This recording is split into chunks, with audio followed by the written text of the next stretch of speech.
So, guys, thanks for your time. Thank you for having us. Being with us. So, the first question is about. I hear something in your webpage is calling making music from the heart since 2010. Yeah. First year from now, yes? Yeah. Can we say that the phrase defines your success? Creating albums that surpass each other? You know? Sorry, what was the question? That's this phrase, making music from the heart, Yeah. is the reason that you are going to do better and better albums since the beginning? Well, thanks for appreciating the albums more and more. We all think that they get better each time. Of course, it's always the main inspiration and the reason why we write music is because it's very personal. Yeah. And I guess, you know, writing more music makes us maybe more professional at it. Like we get better at writing more stuff, but I believe it has always been honest, you know. Yeah. And it always reflected like where we were at as songwriters at the time. Obviously, you know, going from being just kids, like teenagers when we started the band, and now we're considered adults, you know. It reflected different parts in life, you know, but I guess that will always be the objective, why we write music. Yeah, music has always been our biggest passion, and we always put everything we have into the music, and that's why we call it that, like making music from the heart. It's cool, it's cool. Thank you. The bands come from Malbo and Trelleborg. Yeah. So all the guys are from both towns. How do you meet? You know? Yeah, we are 4 of us are from the same town. We grew up from the same town, Trelleborg. And Christian is our newest member, and he's from Gothenburg, or around Gothenburg. Christian, the bass player. Yeah. Okay. And how we met was like we known each other since we were in high school. Yeah. We had French class together. Yeah. That was how we met for the first time. Yeah, because you started the band very young. Well, you're still very young. You know, it's hard to say. Like it was what became Imminence started in 2010. Like it was like a garage band project, really. You know, we didn't really have any vision of touring or, you know, recording in a professional studio. We were just, you know, rehearsing as kids, having fun, you know. And then members change, and then you stick with it over years, and you start playing some local shows, and then time goes by, you release a song that people seem to like, and then that became Imminence later on. Cool. Having heard the song I talking about a few minutes ago, Temptation, you're singing in Spanish. Why this idea to sing that particular song?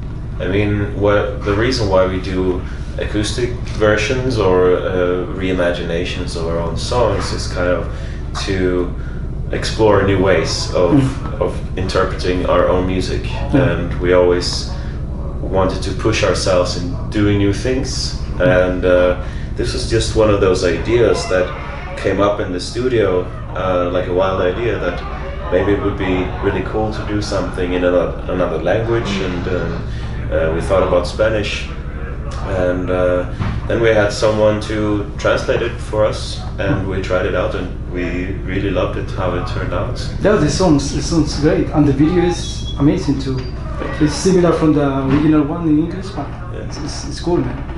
That's something that I liked from Imminence from the beginning, about the metalcore, you know, metalcore, post-hardcore, I don't know, different definition, no, but I like so much that you are doing original things, not only the same songs about metalcore, you know, clean voices, the strong ones.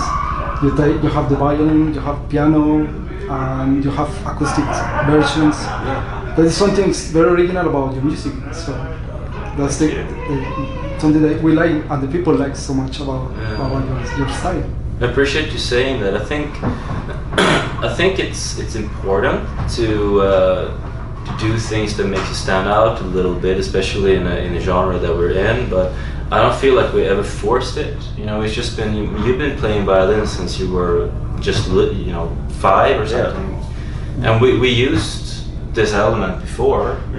It's just that it naturally became a bigger part, and to involve other elements like piano and especially acoustic music was just, I think that came by chance almost. You know, it was just, we had an idea of let's try to make an acoustic version of the song, and it turned out to be so much better than we thought. Yeah.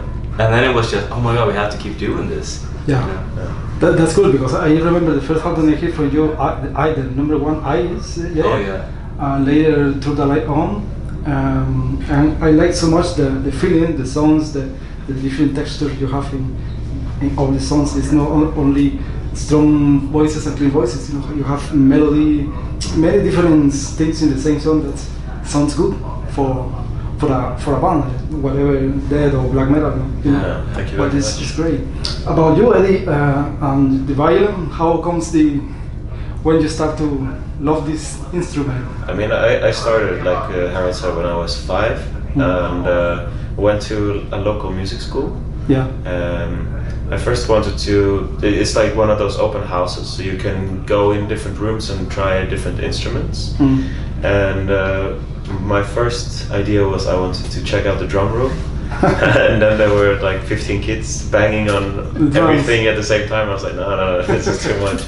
And then I thought, oh, I mean, guitar is cool. I would like to play guitar, but they told me I was too young to start. And so then we went into the violin room, and I thought, yeah, this could be something. And I was still a little bit too young, but they still let me start to play. And so there was really just a chance, like a kind of random reason to start playing violin, because my parents did not force me to get into music. It was something that I was just interested in myself. It comes natural. Yeah, and then it just kept on going. So. And singing? Singing was something I started doing when I got into like heavy metal, and when we were in high school together, we started listening to the same music, and then we started to play in like just some friends playing covers and things like that when we were maybe 14, 15, and then that's when I thought like I really want to sing, because I was always singing along to my favorite songs at home, and thought this is something I would like to do. Like which songs? I mean, I had a lot of bands that I listened to, but one of the bands that got me into heavier music was Linkin Park. And then I started also listening to In Flames. We're about to play with tonight. It's, one of my favorite bands. Cool. Yeah. This band have many years doing his music, you know, since the 90s. It's very great ones in Sweden. Yeah. You know, I know that guy in the 90s in a festival here in Spain. It's a very good one. Have been changing, have been doing different with his styles going up, and the new album is going to be great too. Yeah. Back to you, Harald. How about your guitar? How you comes to this world of guitar music? Well, Heavy metal. well, yeah, good question. You know, I think I started picking up some old hard rock stuff from the 70s, 80s when I was around 13, 14. I had a good friend of mine at the time. We would hang out at his place, and he had an acoustic guitar, and he taught me how to play 2 riffs. And you know, I just wanted to always go to his house because there was a guitar. I could sit in the corner and play it. You know, and then I convinced my mother to buy me an acoustic guitar, and I just played so much all the time, and I never took any lessons or so. I mean, this was when you could start to find things on YouTube or like Ultimate Guitar and like follow.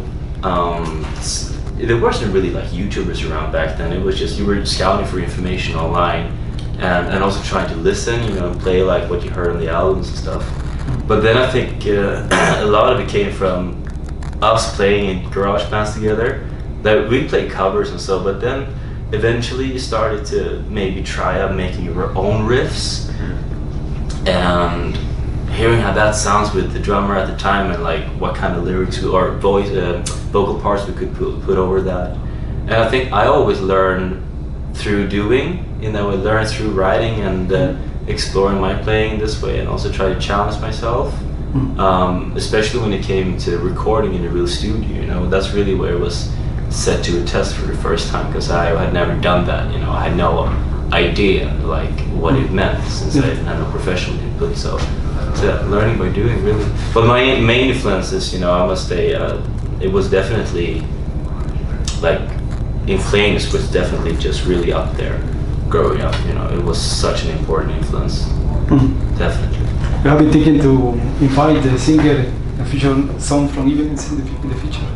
Sorry? The singer from IMMINENCE to sing with you in one song in the next album. You mean from Influence? Yeah. Maybe. That would be cool. So, just going to finish because you have things to do. ¿Cuál era tu canción favorita de ellos? Erase. Sorry? Erase. Erase. Erase, but it's curious because I known the group like maybe a year ago almost, listening to Spotify because I love learning about new music. So I just put like new music I don't listen to, and it appears Erase and Infectious, and I love it. So I am so cool with this band, I love it. It was until 2 hours ago I realized that I was going to meet you. Like, I really love IMMINENCE. And my father just like, we have an interview with them, but I didn't like meet the concepts together. Like IMMINENCE, I like it because I think they were another band because Okay. I am so like despistada. Yes, she's, in internet and thinking different things. And, So- okay, let's go because today is playing IMMINENCE and many good bands. So my father like put me a Erase in house. I was like, it's my favorite song. I love this band. So like, really? That's Okay, nice. just for finish, the idea to make the video from Ghosts and Levitate together a year ago, something like that. We did Temptation, yes. Heaven and Hiding. Yeah, it's. Oh, you mean Chasing Shadows and Alleviates? Yes. Yeah. Yes, sorry. Yeah. It's great because it's like a little bit movie, Yeah. Who had the idea to make those songs together in a big video because they've been working too much? I think the first plan was that, it all started with that our recording process from the videos was delayed. So we were behind schedule of, when to put out our singles before the album. And then we started talking about what we could do and how we're going to release the things, and then we came up with the idea that why don't we make something really special and combine it as a double video and have the second song as a surprise in there because it was announced as Chasing Shadows. And when we agreed on the idea, we really fell in love with it and tried to make The the final, best yes, thing out of it. it's great. Just to finish, the last one is plan for future albums. Something new is coming. You want to play something new? Or? We have been playing live a lot this year, and we have also been releasing some acoustic songs from Heaven and Hiding. So we have something a little bit special coming up. But for the future, we're always looking to the next step and writing new music. Okay, cool. Maybe some festivals next year. Yeah. Oh, definitely. Cool, man. I always going to Hellfest and walking to work. Yeah, nice. Maybe we have lucky we can meet each other again. Yeah, we'll see you at Bakken. Yeah. See you back then. Cool, man. So, guys, thank you for your time. Harald, Thank you Eddie, for having us. it's a pleasure to meet you in person. You too. Later to see you alive for the first time. Yeah. So, it's a dream come true for both. Yeah. Father and son. So, Nice. thank you, guys. Thank you very Thank you much. so much. Thank you. Okay.